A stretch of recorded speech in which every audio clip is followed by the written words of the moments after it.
Hello, and welcome to this episode of my Star Wars podcast, the name of which will probably have been decided by the time this episode airs, but has not quite been named as of this moment. This was the Star Wars Universe podcast. By the time this episode airs, we will probably have renamed the podcast, but all of that let's put aside, because the exciting thing is Riki Hayashi is joining me, and we are continuing to get to the end of Rebels Season 4. Today we are talking about Episode 11 and 12 of Season 4 of Rebels, Doom and Wolves in a Door. Riki, have we once again found your favorite episodes? No. I told you last time that Jedi Knight is 100% my favorite episode of Rebels. Okay. I stand by that. So it's all downhill from here. Unfortunately. Okay, I get it. Still some good episodes, but yeah. I'm joking. I'm not joking about it being my favorite Jedi Knight. Yeah. But that doesn't mean that these are not quality episodes. Mm-hmm. And especially this one, Doom, is basically just a straight sequel to Jedi Knight and dealing with the very sad consequences of Kanan Jarrus's death. To keep ourselves sane, we've been doing about 2 episodes at a time. But last time, I admit, we were really tempted to do 3 because in many ways, like, as you said, like, Jedi Knight into Doom they really fit together perfectly. And for those who haven't seen it in a while or just are following along with us and haven't seen the episode, let me give a brief review. So Episode 11, Doom. With the destruction of the Imperial Fuel Depot and the resulting shutdown of the TIE Defender project, Governor Price decides to cover up her blunder by throwing a victory parade, but Thrawn is not deceived. While Sabine and Zeb depart for Lothal City to spoil that party, Ezra sinks into despair until he is challenged by the Lothwolves and led towards a gigantic Lothwolf named Doom, who confronts him with his fears and tells him to return to the Lothal Jedi Temple. Meanwhile, after noticing that the Imperial TIE factory has been shut down, Sabine and Zeb encounter and engage in combat with Rook. After beating him unconscious, they send him, covered in Sabine's graffiti, back to Lothal City to show that the rebels are still willing to fight. Hera overcomes her own grief by adding a token for Kanan to her Kalikori, and by being told by Sabine and Zeb of how Kanan essentially fulfilled their goal of stopping the TIE Defender project. Ezra then informs his friends of their important mission to go to the Jedi Temple and recover its precious knowledge from the hands of the Imperials. And often I just should have turned right over to you. I just want to start by saying these plot summaries are great, but what they tend to do is give us a this happened and then this happened, then this happened. And all of what I just read is important and moves the story, but I think what is far more important about this episode is the really beautiful way it deals with grief.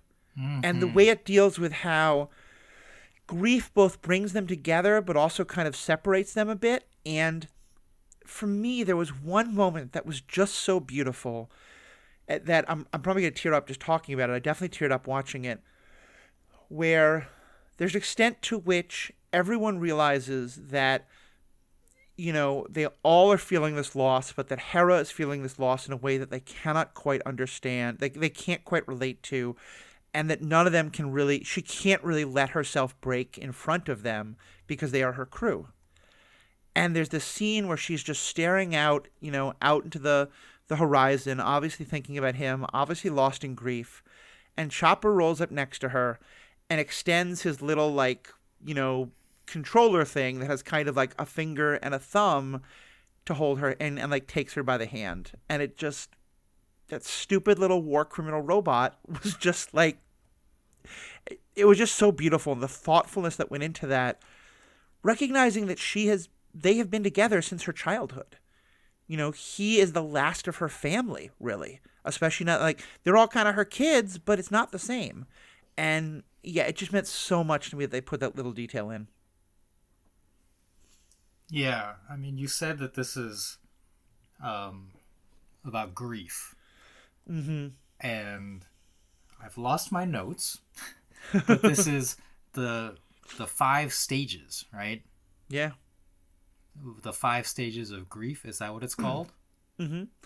You certainly get denial when Ezra tries to tell Zeb, and Zeb is like, no, that at first he thinks like lost, like, you know, Ezra says he's lost, and he's like, "What do you mean? Like, did he not find his way? Like, what does that mean?"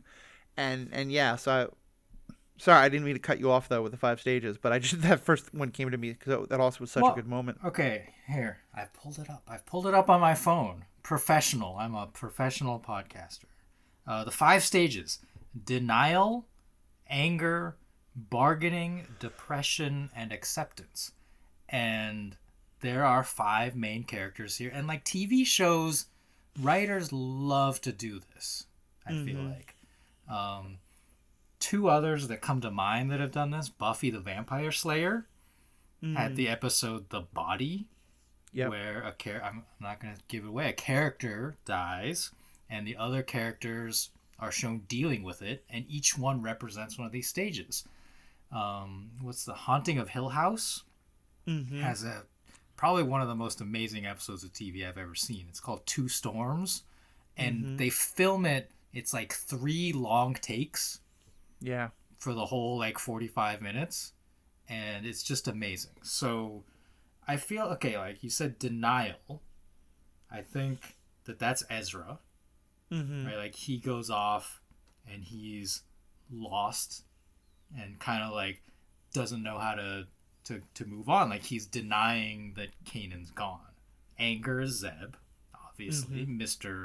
He punches out Rook and starts beating him up quite violently for a cartoon until Sabine stops him. Bargaining. Sabine, I want to say. Yeah. Because she kind of had like her and Zeb go out, and they're like, well, what are we gonna do? Like, let's first. They're thinking about like disrupting the parade, and like, oh wait, there's Rook. Like, let's deal with him.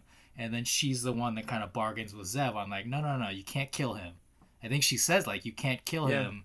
The classic Batman line, right? Like, then we're no better than they are. And she's the one who puts together the bit about the Imperial Fuel Depot, and thus comes up with the idea that therefore what Kanan did, that it had meaning in his way, which I want to talk about later, but I think that's another part of bargaining. It's the kind of like, well, let me find some reason why this happened. Let me find some thing that makes this okay. Even though obviously you can never make it okay. Depression. Obviously Hera. When she is sitting there in the cave with his helmet, with his face mask. And then acceptance, which kind of like defaults to Chopper, and it's hard to like gather much emotion about this droid. But I think what you said about the holding her hand thing is the acceptance and helping her to accept it. Yeah. Most importantly. Because as they say, she does wind up by the end of the episode making another addition to the Kalikori for him, which I think is very much you do that for a person who has died, and that's part of the, it's their equivalent of making a gravestone or sitting Shiva, or whatever is the sort of like, part of accepting that a person has died is going through what your culture does when someone has died. And so that's, it was just such a beautiful way of pulling it all together. And for her, the significance of the Kalikori literally accepting him into her family. Right. Into this history of their lineage. And that he rescued it. He was the one who got it out of Thrawn's office for her. Yes. Yeah. I want to throw a little fly in the ointment here, which is and maybe I'm not understanding it, but here's a way to say it. I think sometimes, because I don't think either this was a slight writing problem, they missed something, or they did this intentionally and it was even better writing than I've even thought of before than I started talking about this. Because, so what they were saying was that what Kanan did blew up the fuel refinery, and thus Kanan had accomplished their mission. Because remember we talked last time that originally their mission was to stop the production of the new TIE fighters, and that but then they basically had to abandon that mission because they got blown out of the sky and had to just focus on rescuing people. And so now the version of the story is no, but Kanan did it. Kanan caused the fuel depot to be blown up. But that's not what happened. Kanan was there, like, helping them to escape. And in order to stop them from escaping, Governor Price ordered that the fuel depot be fired upon so that it would explode and cause the explosion that she hoped would kill all of them. And Kanan prevented that explosion from killing. I mean, his sacrifice was to save everyone else, and that's amazing. But the fuel depot was already exploding. Like, there's nothing that Kanan did that made Admiral Price do that. And so, as I said, at first I was like, it's a little bit of bad writing, but that's fine. But the more I think about it, the more I realize, no, when people die, we try to make sense of their death, and we try to remember them in a positive light and their death in a positive light. And so I think a lot of times people will say, like, oh, well, him dying now, like, brought us together again, or, like, you know, them dying, you know, they find some silver lining in a terrible cloud. And I think that's totally okay. And so for me, kind of, and like I said, maybe I missed it, and maybe he really did cause it to happen. But I watch it and I think that's kind of them putting, like, the best spin on it. In a way that I don't think is, at first I was like, that's kind of bad writing, and now I'm actually like, no, it's great writing, because that's exactly what people do in the midst of tragedy. Yeah, I have two thoughts. One is, like, the literal interpretation of Kanan did this. If you want to trace it back, I believe he's the one who directs Hera when they're on the glider to, like, go towards the fuel depot. For whatever reason, I don't even know why, but at that point, he's the one who's decided that the fuel depot is going to be the meetup point with Sabine's escape ship. So from that interpretation, from a very, like, technical interpretation, Kanan is the one that takes them to the fuel depot, and that's why it blows up. For the other interpretation, I completely agree with you. It doesn't matter. Like, people, when death happens, we don't want it to feel meaningless. Yeah. And a lot of this episode is about the Ghost crew trying to find meaning to give them the next stage of their battle. To say, like, what are we going to do now that we have lost our father? Do we keep fighting? If yes, how do we keep fighting? Right. And they need this meaning to come out of his death, that his death had a purpose. Yeah. You mentioned Buffy before, and I'll go back to it for a second, because to me, and yes, we all have huge problems with Joss Whedon, that's sort of the standard disclaimer, and there's a lot of problems with the show, to be sure, but some absolutely brilliant moments, and one of them is involves another character death, where it's kind of a play on the idea that normally, like, people think about a great character should have a great death, and it's kind of like what you're saying, that their death should have meaning. And they're in a huge fight in one of the big, like, you know, climactic battles, and you know, they're fighting off just the hordes of enemies, and one of them gets through and gets a lucky hit in and kills one of our main characters. And to me, it was such a brilliant moment, because there was no meaning to her death whatsoever. But frankly, that's probably how a lot of deaths in those situations would occur. But we like to believe that, like, someone died nobly, sacrificing themselves for something else. And so when another character who was there when they died is asked, how did they die? This other character says, oh, they died saving me. Clearly making it up because they want to give that death meaning. And obviously here, I think they're not making it up.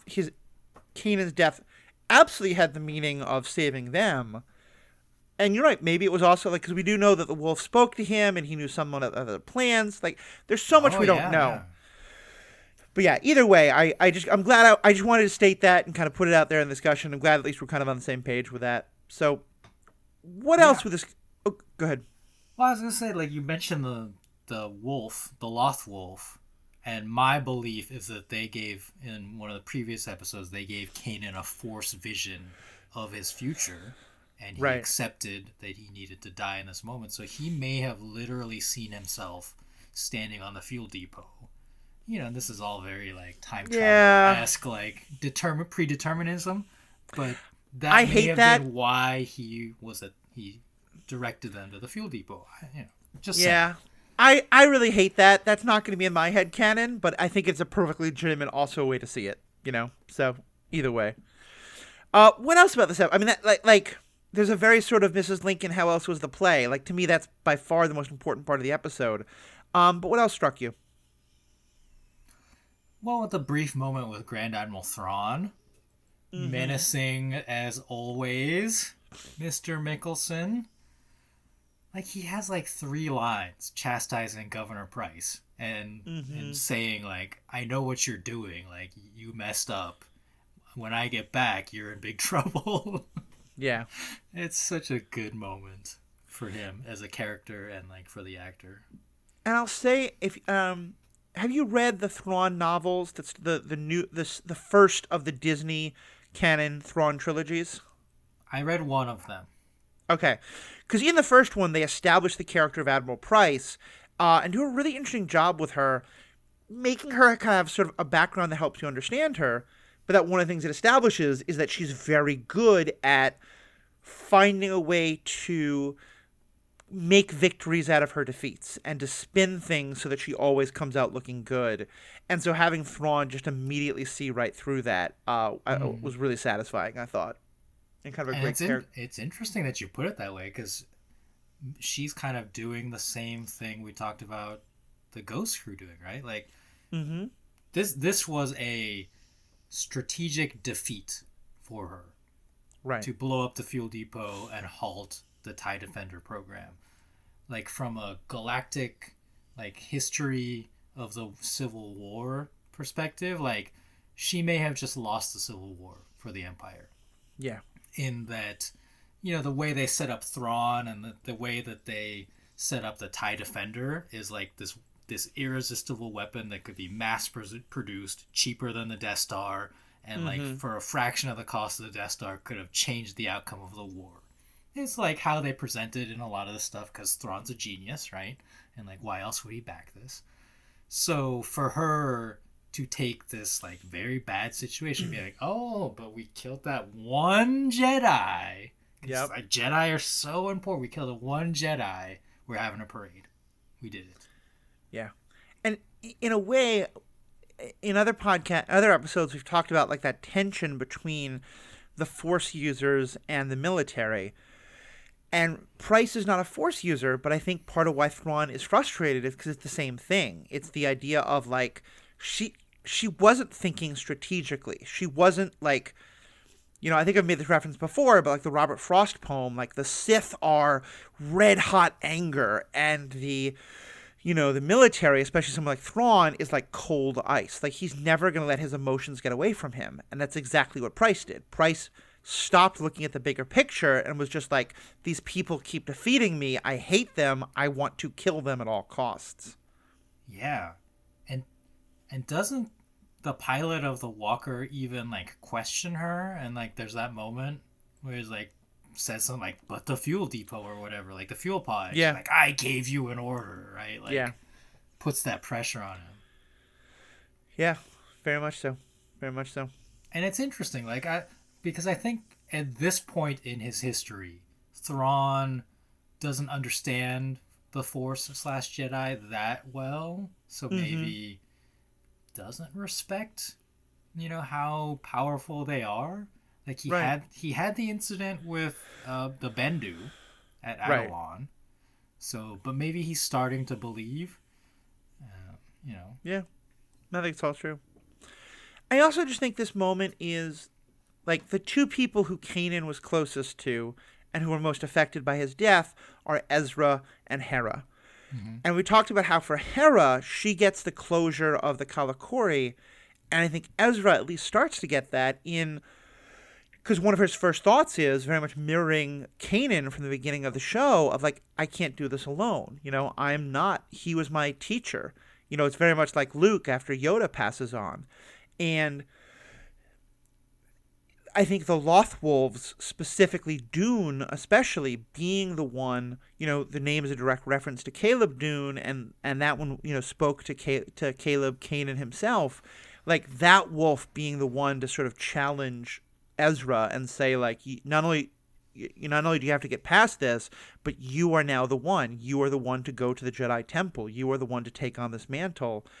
And Ezra coming to accept it, to me, that's his version of the Kalikori. That's his version of not only accepting the death of his sort of pseudo-parent and friend and mentor, but also now I have to step up. I can't just rely on some other Force user. I have to be the one now. Right. Because for him, like his stage of grief, if we assume it's denial, like he is not only like in denial of Kanan's death, but in denial of his own abilities, and that he can be the one to carry on as the Jedi of the group. Like he's in denial that he can ever live up to Kanan's ideal in his head. Yeah, and I think it is important, or at least like it's interesting that it's a Loth wolf called Doom. So we never really know canonically whether this is the spirit of Kanan or not. Like, why does it call itself Doom? Right. We don't know. So it's very much different from a Force ghost. It's very much different from Obi-Wan's Force ghost sitting and talking with Luke. But it has that same effect of, as Luke says in The Last Jedi, like, no one's ever really gone. Right. Of reminding Ezra that Kanan is still with him. Like, whether it's this weird wolf form or, within himself, the lessons that he learned from Kanan. Yeah. That he can carry on.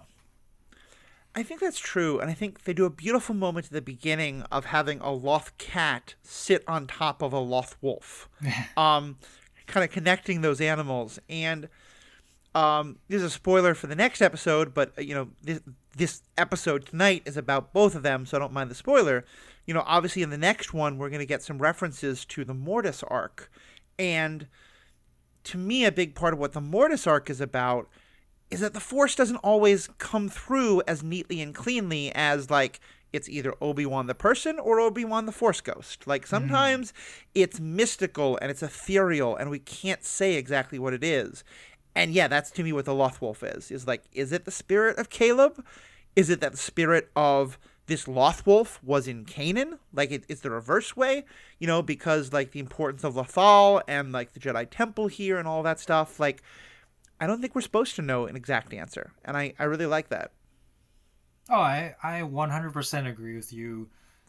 Some stuff is better when it's mysterious and left open to interpretation of each individual fan. Yeah.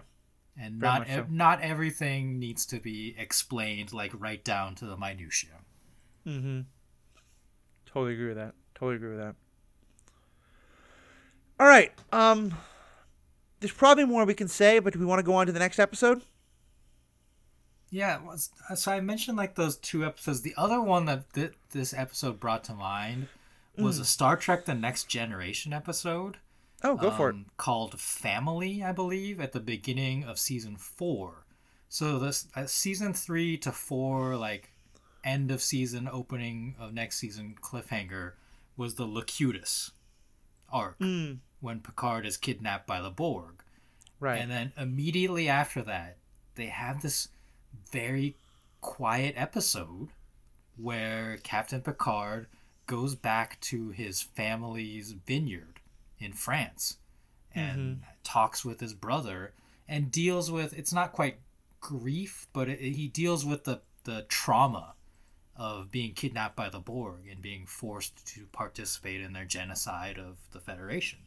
Yeah. And it's one of my favorite episodes. Like, it's not very Star Trek, right? Like, most of it takes place in a vineyard. There's, like, a B story on the Enterprise. But I love it. Like, this is one of the things I love about TV shows, and especially, like, the longer seasons of TV shows, is when they give their characters a chance to breathe. Yeah. And experience something that, like, in the context of the show, or, like, even if it were real life, would be, like, genuinely traumatic to the characters. And you can't just, like, in the very next episode, go back to Adventure of the Week. Right. Because I think the complaint so often about TV was, in a world where, this is maybe shocking for some of our young viewers, but Riki and I both grew up in a world where if you missed one week's episode, maybe you taped it or maybe you had a friend who taped it, but probably you were just going to have someone else tell you what happened or just watch the next week's episode and hope you figured it out. And because of that, most television was very episodic in that you could miss a week. It didn't matter. This general situation wouldn't change. It might change at the beginning of every season, but other than that, it would fun. And so to have characters die mid-season or to have major changes or to have one episode that's totally based on characters responding to the results of the last episode was unheard of. I think, by the time Star Trek was coming along, the hardcore fans were starting to watch more regularly and, people were taping things and stuff, but it was still not very common. And I love that Star Trek did it, and I think they did a great job. And, by this point it's more common, but still it's great when it happens. I think, unfortunately, it's becoming less common because, like, in the era of streaming, the seasons are shorter. So it's, like, hard to devote an entire episode to kind of a character reacting to something. You know what I mean? Like, in a 6-season episode, like, Loki is 6 episodes. Yeah. Like it's more, the stories are more serialized, so you still get some of it, but that's a whole longer discussion, I think. But yeah, you're right. It was just really nice to see this episode that was mostly about, like the whole fight with Rook. Like, it's fine, but it felt mostly just like they wanted to have something to happen because most of this episode was just emotion, and it was so well done. Oh, like the emotion was well done. I think the voice acting was really good. Like, for each of their individual segments, like, it's very believable. And I think it also showed how good the Kanan Jarrus character had been, both the acting and the writing and everything, because, I believed Hera's pain because I felt it, because I was so sad about the loss of that character, and I think that doesn't happen unless it's a character we really care about. Yeah, it's hard. It's easier to talk about this episode, like, separated from Jedi Knight. Like, the emotional arc of these 2 episodes is probably too much. That's probably true. It's probably true. It was a lot easier to watch, like, one, like, wait a week and then the other as we record these than like, try to talk about both of them. Like, I would be bawling right now, and I still like, I have, like, a little welling of emotion, but I don't know if I would have made it. Yeah, I hear that. Well, all right, let's put a cap on that. There's a lot more to say for sure, and fans would love to hear what you got to say as well. Let's get weird. Let's talk about the next one, Wolves and a Door. With the aid of the Lothwolves, Ezra, Hera, Sabine, Zeb, and Chopper head for the Jedi Temple, which they find being occupied by a mining guild excavation team led by Imperial Minister Haydn, who is very close to penetrating the temple's secrets. By interpreting an unearthed mural depicting the Mortis gods, father, son, and daughter, Ezra uses the Force to bring the images to life, which show him the location of the door.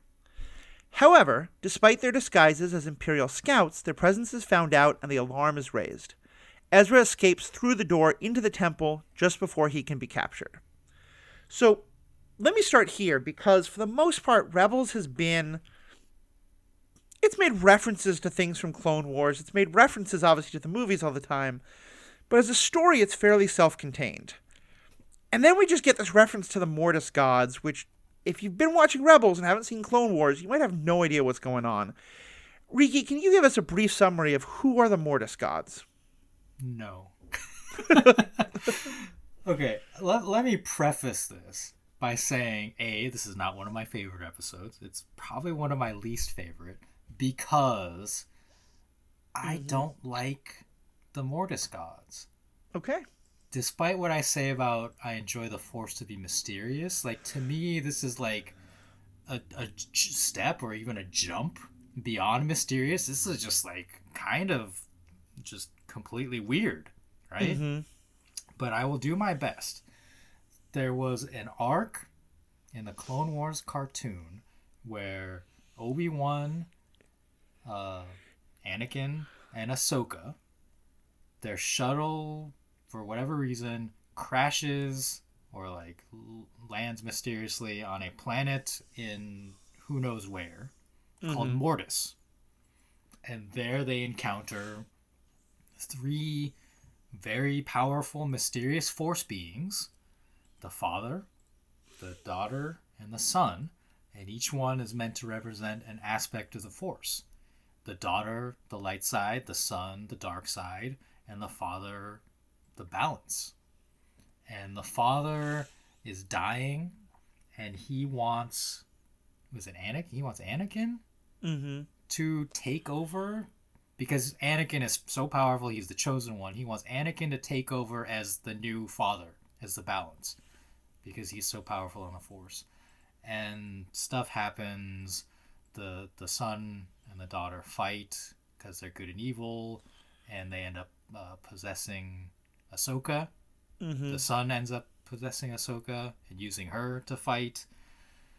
Anakin receives a Force vision about becoming Darth Vader in all this, and in the end result, Ahsoka dies, but is resurrected because the spirit of the daughter inhabits her body and like gives life back to her. And because the daughter's one of the representations of the daughter was the Morai, the owl, that's why in the course of the rest of Clone Wars and in this series and in Ahsoka, we see that owl, the Morai, around oftentimes when Ahsoka is there. It's like this representation of the daughter and a reminder that the daughter's spirit is still within Ahsoka. And this kind of points to some of the mysterious stuff going on the Ahsoka show, which we didn't even get answers to. And so there's still a lot of questions. And so like all of the questions in this episode of Rebels, also you will have the same questions in Ahsoka. Yeah. So there you go. That's my best explanation of the Mortis I think it makes thoughts. sense, yeah. And if you want more of our thoughts, you can find... I'll put in the show notes the Clone War episode, because it was from a long time ago, but where me, Riki, and Sarah talked about the Mortis arc, because we watched it together and talked about it. Oh, Sarah loves it too. Yeah. Which is good. Like when I say I don't like it, and if you do, great. And frankly, like I want to hear more from people who have a different opinion about those episodes and about this arc, because it can help me to understand and appreciate it better. So I love listening to her talk about it. I think it is similar to the prequels.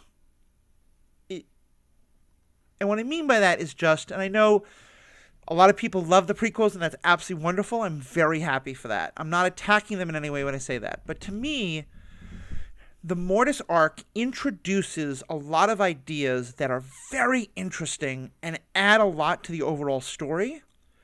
But the actual way it is done in terms of like the writing of the episodes, I don't think is very good.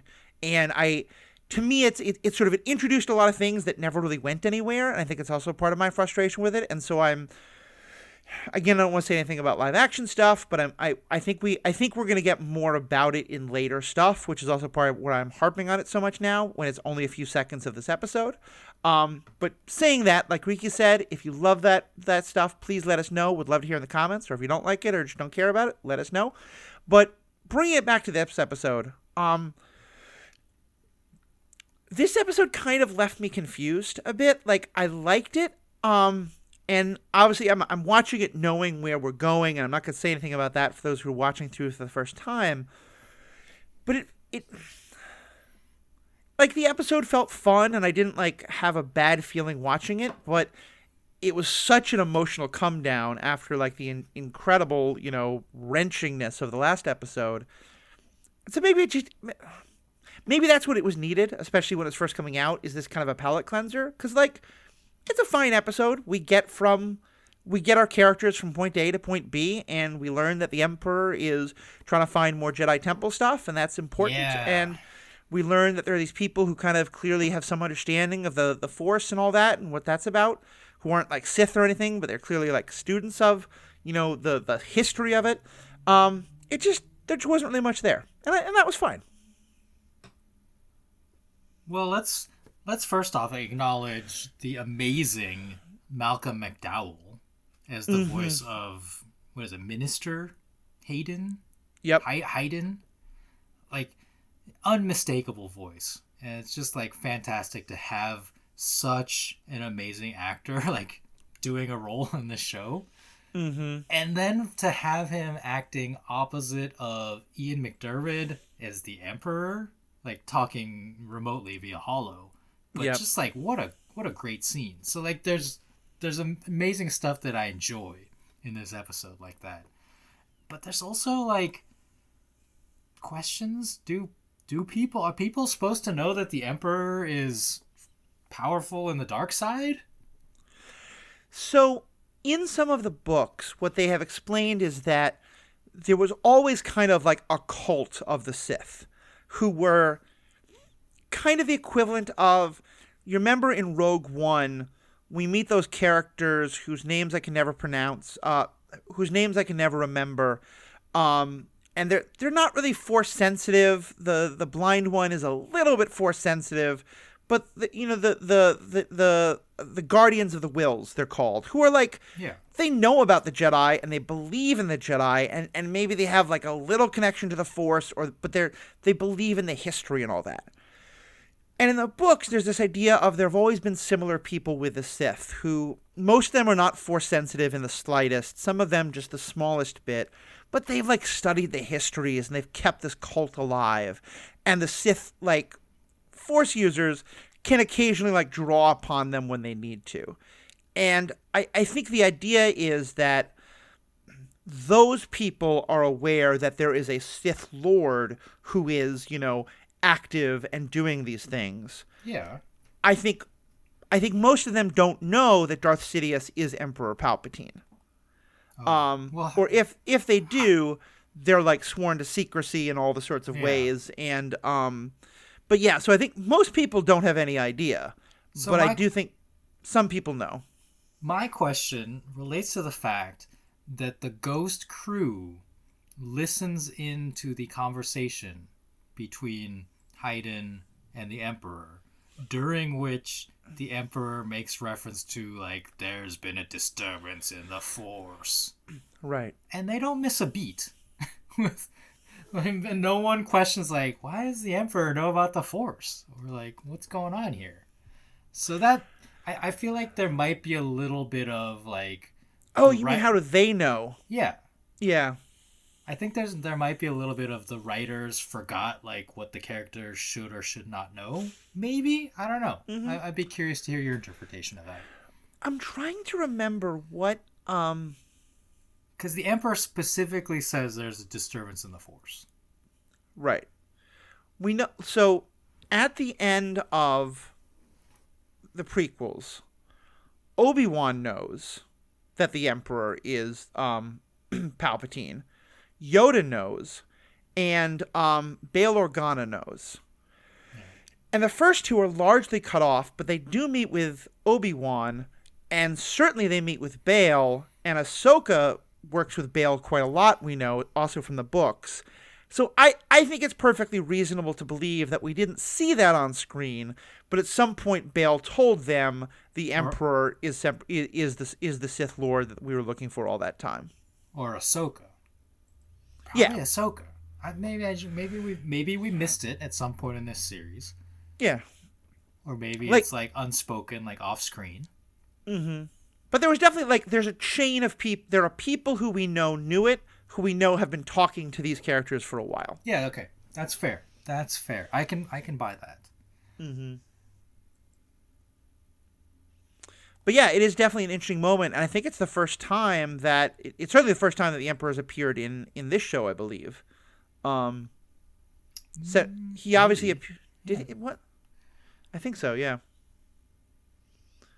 I don't know. We've watched so much different Star Wars now. I know, and I will say, there are massive inconsistencies about who knows what when we jump from one time era to the next. Yeah. And that's just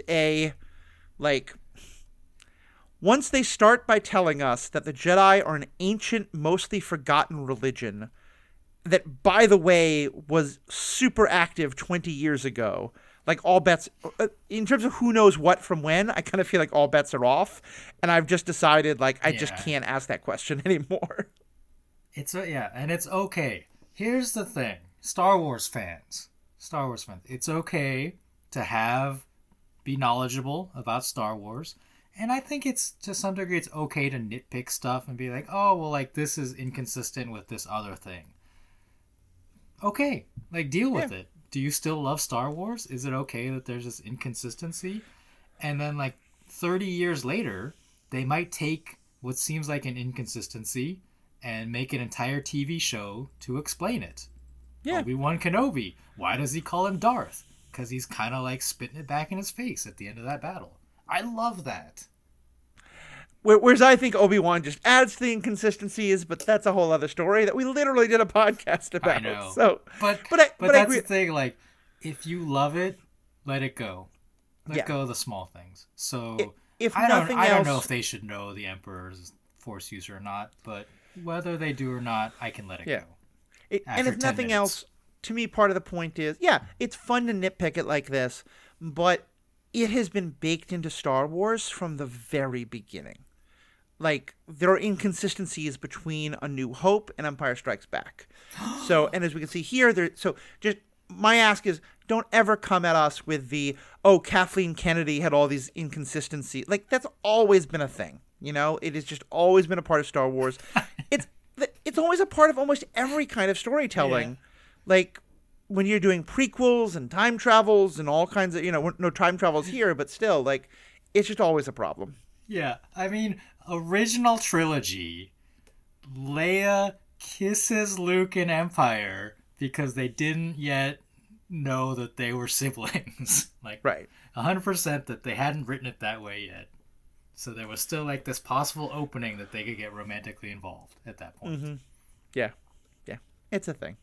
So I'm trying to think about anything else from this episode. I do like the way that, because it's a painting of the Mortis characters on the wall. Yes. And it's very reminiscent of cave paintings in our own culture that are known, or in our own world that are known to be Neolithic, ancient. I'm probably using the totally wrong word, but millennia old.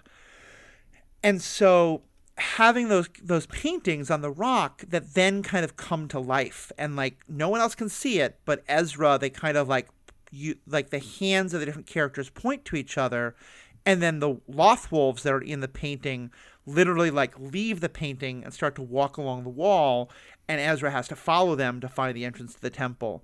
And that it's kind of like a test of faith kind of thing, or for Force users, or however you want to describe it, because he can go through, but the Imperial soldiers can't. And I just thought that was such a beautiful detail. Yeah, and I keying off of that, I love that Sabine, using her knowledge of art and maybe art history, I'm not sure if she studied that specifically, but as the artist, she is able to interpret what's going on, and then tells Ezra, I believe, just do your thing. Yeah. I told you what needs to happen. Do your thing with the Force, whatever that is. Because he's just it's just a painting, and she's like, no, art has meaning. Art has significance. Yeah, so I a very good use of both of the characters. Mm-hmm. Definitely. In that moment. Definitely there. There's some Imperial incompetence in this episode that feels a little bit like a throwback to maybe season 1 of the show. The way that they again steal the scout trooper armor and just walk in and BS their way around this compound. Mm-hmm. It's just come on, Imperials.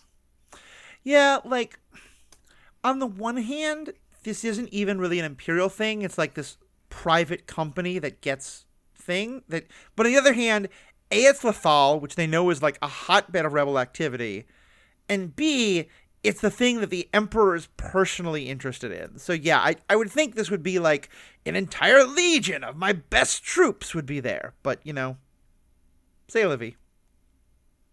Yeah. But obviously, like, it has to happen for the plot. And at least, like, the other stormtrooper calls them out on it as, like, no, you need to come with us and, like, we're going to sort this out. So Yeah. maybe that is a little feather in their cap that they actually, like, stopped them. But it's still... When it comes out that, oh, hey, like, the troopers that you stole the armor from failed to report in on their scouting trip, like, maybe, like, the compound should be on a little bit more alert than this. You know, what are you gonna do? Nah, it's okay. And Let it last, go. Let yeah, it go. exactly. That's the idea. Whether it's the Beatles or Elsa, either one is telling you let it go.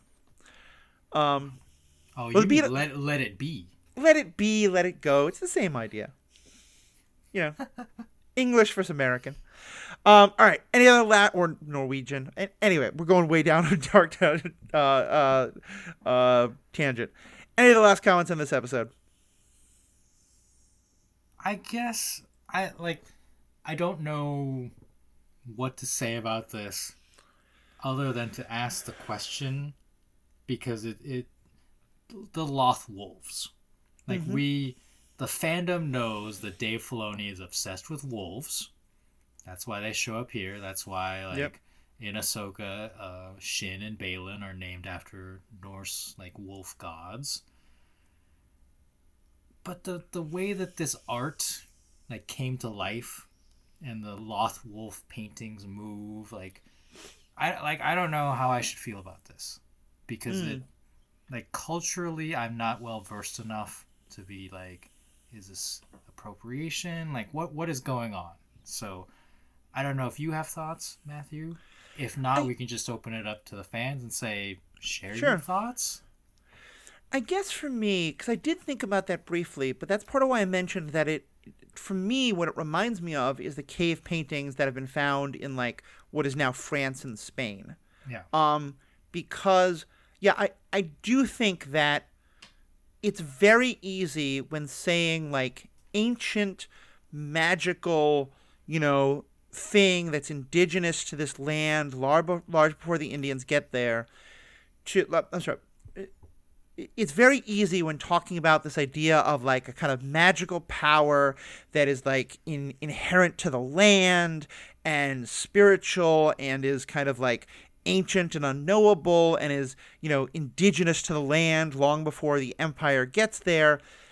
It's very easy for what results to be kind of appropriationist of, whether it's Native American or Australian Aboriginal or, like, African or any different indigenous population, that often is a colonized population, and it's people not, of that background telling that story.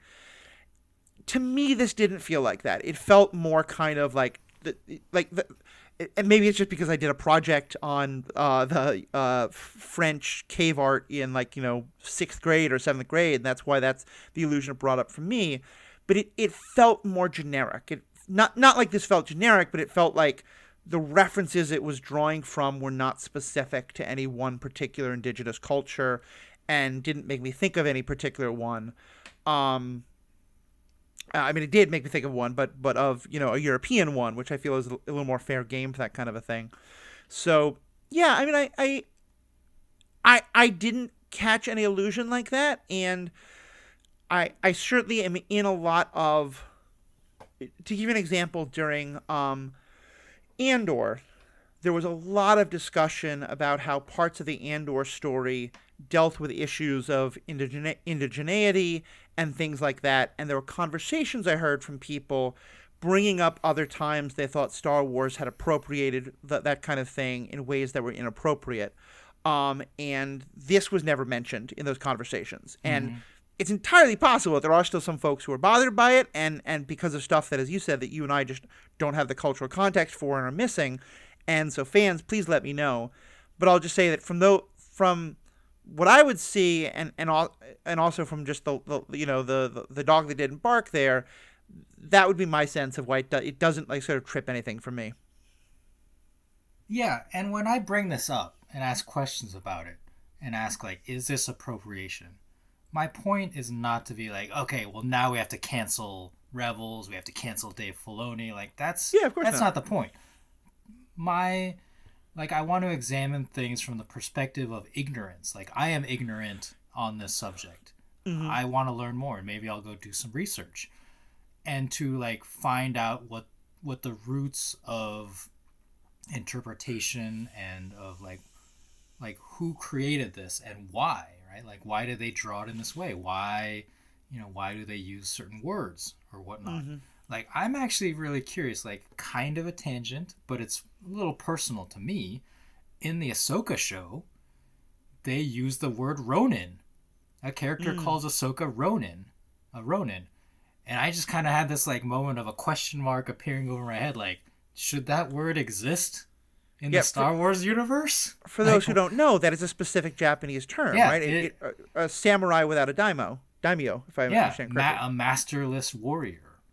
And so, like, I found it curious. And again, I'm not like, you can't use that word, it's Japanese. Like, it was more the fact that culturally, I think the word has become in common usage enough in the English language that the writers like didn't feel any compunction about like, oh, like we're just gonna use this word instead of like ex Jedi or masterless Jedi or whatever, like and that enough fans would know it and recognize it. I think it's kind of cool, and I'm like okay with it, but I still think it's important to like have these discussions and say like, are you being respectful in the usage? And I think there's a couple things there. One, in terms of like framing the discussion, I appreciate you said that, but I also think anyone who's been listening to you and I talk before, like there have been times, particularly in the Clone Wars, but even in Rebels a little bit, but especially the Clone Wars, we were like, no, this here is appropriation in ways that are deeply offensive. But we're also, even then, we weren't like, let's cancel the show. We were like, yeah, this was something made a certain number of years ago and probably could have been done a lot better, and it's worth pointing out. Yeah. I will just say with the use of the word Ronin, I do think it has come into the larger sort of geek fandom lexicon, especially since in the MCU and in Marvel Comics, the character of Hawkeye was referred to it. But also, I'd say, my gosh. But also, I'd say, if there is moments of the Jedi being appropriation of samurai culture from Japan, it absolutely does not start with the use of the word Ronin in that TV show. Right. Like, Lucas was very clearly, I think he would say respectfully drawing from, and other people could say appropriating, and that's a whole other discussion. But I imagine that part of why, and I don't want to talk too much about that show, but we can acknowledge it, it's been out for a while, that part of why the word Ronin was used is because there's a long tradition of drawing upon samurai allusions with the Jedi. Absolutely. Like, no question of that. Of the original inspiration, and of course in the Visions cartoons, like the very first episode, the Ronin, like what a great episode. And so like again, like it was more surprise for me that they used the word and that it was like well known enough, I guess. As to your thing about the MCU, I chuckled because what is absolutely offensive is Jeremy Renner's Japanese when he's the character Ronin in those movies. Like, it is clear that they just gave him, like, the phonetic reading of the lines. I mean, also that he's using that name while going and slaughtering Japanese people. You know, like, that's a whole other thing. But yeah, no, I'm really... and it's funny, well, there's two things I will say, because I'll also acknowledge my own, thing I probably should have missed, which is that I've been talking here about, like, there is, of course, European indigeneity, and that's, like, I don't want to ever sort of imply that I'm saying, like, that's not the case, but I think there's an extent to which we don't often talk about it being appropriative because it's not about, the people telling the stories are not the ones who went and colonized a different land and then took those stories and used them when it's, mostly white people telling the stories of, in relation to things from, ancient European cultures and the like. But also in so doing, I kind of referenced it as, because that's the thing that we learn from, from a very young age. Referencing, of course, the fact that, or at least that I feel a connection to it, and should have paid more attention to the fact that, of course, that's somewhat different from you, someone who doesn't have a European heritage. So my apologies to that. Also, just kind of to name that as just one more part of this conversation of how complicated these conversations can get. See, now you've reminded me that Ronin also defeated Hiroyuki Sanada in that scene, and now I'm even more upset because he's an absolute legend. And for him, okay, so I shouldn't have said a word because everything I did went onto the radar screen. If you're upsetness about that, so never mind everything I said. But yes, you understand. For him to be in the MCU in such a bit role, like he could have done so much more. Oh my goodness, that's fair. That's very fair. That's fair. All right. When I say I'm upset, it's in a joke. I hear you. Upset. I hear you. It's pineapple on pizza. I get it. Yeah. Which I will joke that what people do to pizza is cultural appropriation to New Yorkers or Italians. It's not actually, but you know what I mean. It's I'm just gonna cut that whole part out. Never mind. No, I totally get where you're coming from. It's like for me, pineapple on pizza. All right. Any other last things you want to say? Can we wrap this up now? Yes, we can wrap it up before I get even more fake upset. Sounds good. Well, it's been great. At a world when there's a lot going on to get us both pretty upset, I'm glad we got to take a few minutes to talk about this here. So, Star Wars is fun. It really is. And, I will say one more thing, which is that I realized the first time I watched these episodes, I was going through it pretty quickly because I was in not a great place and I was not employed. I wasn't doing anything. So I was just binging television 10 hours a day, often probably more like 16, let's be honest. And by this point, I just wanted to get to the end. I was like, I want to know how it all ends. How does it all wrap up? And I think because of it, I didn't really give myself the time to experience these last episodes. And in my head, somehow I got into the idea that I love Ahsoka so much that I think some of the last times I've gone back to watch, I've mostly just watched like seasons 1 and 2, or maybe seasons 1, 2, and 3, and haven't really. So I realized this is one of the. I probably watched it at least one more time, but it hadn't really hit me until I was able to, as you said, watch Jedi Knight, sit with that for a week, and then watch Doom. And so I'm really glad we're doing this podcast because it's giving me another chance to re-experience a lot of these things. And for us specifically, like doing this episode and the next one coming up with the additional context, we're going to try not to spoil too much, but we do have to talk about the Ahsoka show because they're like strong tie-ins. So it's going to be important, and to discuss it with that new context since the last time I've thought about these episodes will be interesting. Yeah.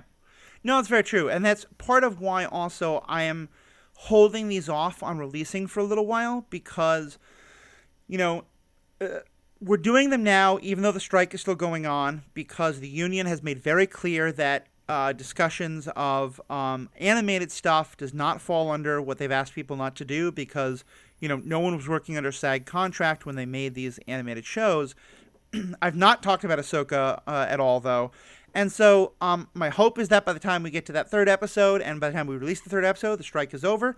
I may hold it, though, for a little while, or I may just decide, like, look, we're going to try and talk about it as little as possible, but we'll just reference it. We'll see what happens when we get there. But Riki, I just want to say, actually, let me pause for a second.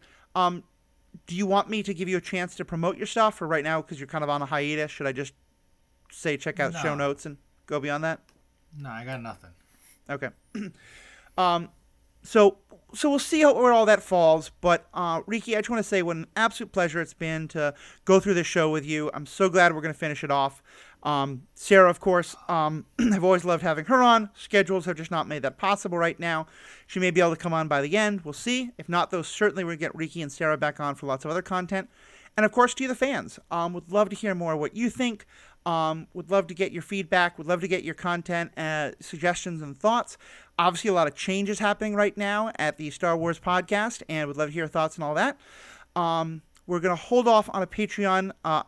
We're going to hold off on a member section for this week, just because, again, so much is in flux, but we'll be getting back to those soon. So let me just say on behalf of myself and Riki, thank you so much for listening.